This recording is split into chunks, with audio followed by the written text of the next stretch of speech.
Hi, hello mga mare, kumusta? For my ganap last week mga mare, papunta nga kami ng mga kaibigan ko sa isang lugar kung saan ay piyesta doon. Kasama ko na rin ang aking uniko iho na ayaw magpaiwan. Gustong sumama dahil wala rin naman daw silang pasok. Kaya isinama ko na baka kasi umiyak pa.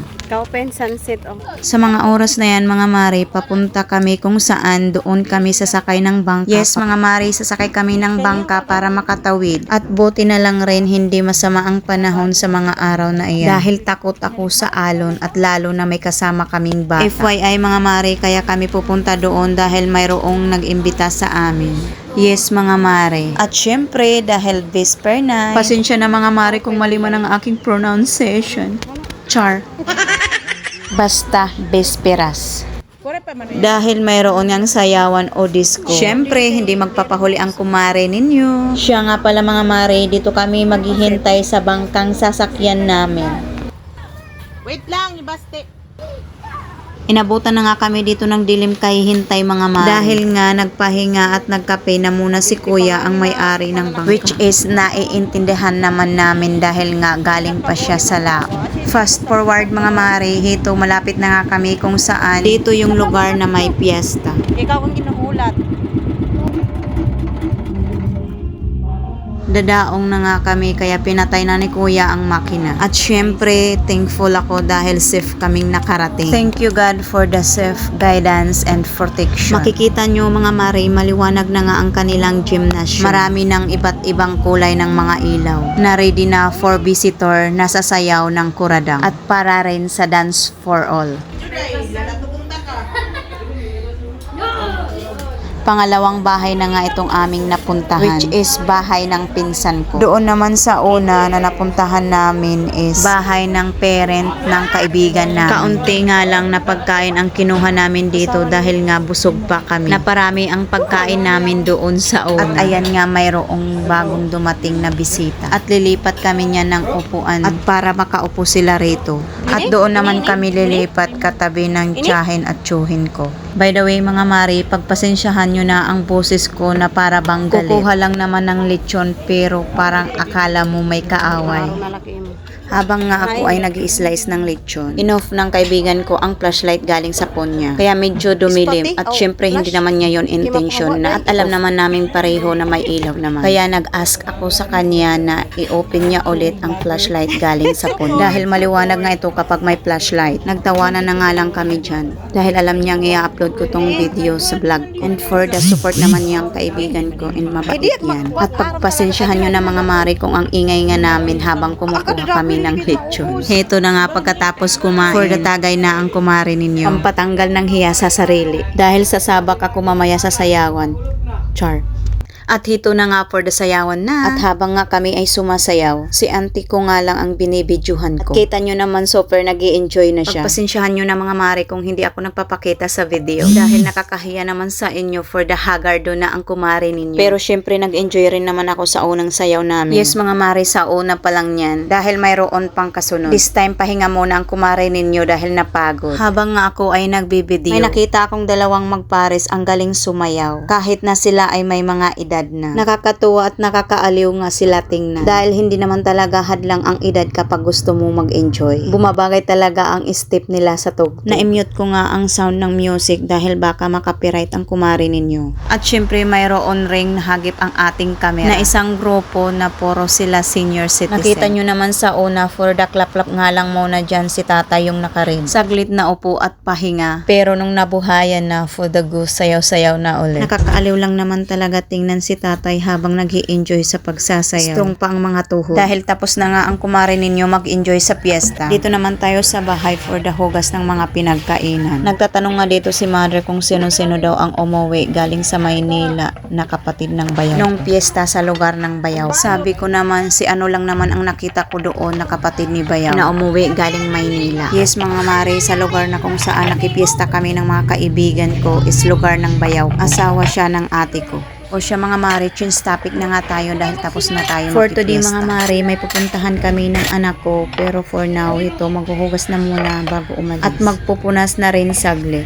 So tara mga mare, samahan nyo naman ako sa aking ginagawa.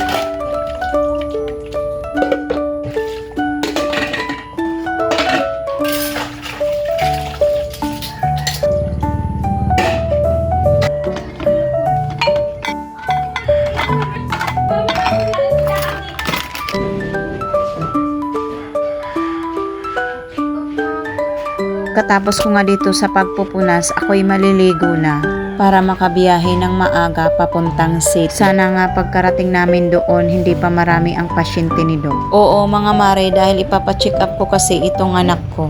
Sa mga araw na ito, pang 2 days na sumasakit ang kanyang tiyan. Fast forward mga mare, nandito na nga kami sa city at tapos na nga kami magpa-check up. Bumibili na nga kami dyan ng gamot na resita ni Doc. Sa itaas nga nitong butika, doon kami nagpa-check up dahil nandoon ang clinic ni Doc. Sabi ko nga dito sa anak ko na full storage na ang phone ko, kaya kailangan ko na naman mag-delete. At ayan, tapos na nga kami bumili ng gamot niya. Maglalakad kami papunta kung saan doon kami magla-lunch. Syempre doon sa favorite ng mga bata. At isa na rin doon ang anak ko. Favorite niya kainan kapag nandito kami sa city. Walang iba kundi sa Jollibee. At syempre pagpasok namin, sinabihan ko siya na maghanap na ng mauupuan namin. Dahil sa mga oras na yan is 12 noon, so lunch break na ng mga tao. Dahil punuan talaga dito kapag lunch break na. Pagkatapos niya makahanap ng mauupuan namin, siya na ang pinapindot ko dyan dahil marunong naman na siya. Sabi ko nga sa kanya, wag na siya mag-order ng french fries dahil bawal na siya. Kahit yung chicken, bawal rin siya kasi naka-fry. Pero dahil nandito kami sa Jollibee, for the last time, pagbibigyan ko na muna siya. Dahil hindi pa naman siya nagtitake ng medicine. Dahil mag-i-start siya mag-take ng medicine bukas ng umaga before the breakfast. Dahil tapos na nga siya magpindot-pindot doon at nakakuha na kami ng number. Pinabalik ko na siya doon sa table namin at ako na lang ang pipila para sa order namin. Nakaupo na nga ako dyan at habang naghihintay na dumating ang pagkain, tinanong ko siya kung talaga bang sa sikmura galing ang pagsasakit ng tiyan. Dahil ngayon ang iniinda niya at minsan nakikita ko siya nahihirapan huminga. Yan nga ang resita ni Doc sa kanya na medicine para sa acid. Bata pa nga lang acidic na. Dahil siguro sa lifestyle namin na kailangan baguhin na. Ito nga lang ang in-order namin. Kain po tayo mga mare. Habang kami dyan ay kumakain, ang isip niya siguro nandoon sa nanay lang niya. May pakiusap kasi siya dyan sa akin. Concern sa nanay lang niya na baka daw walang ulam mamayang gabi. Ano to na? Ano man?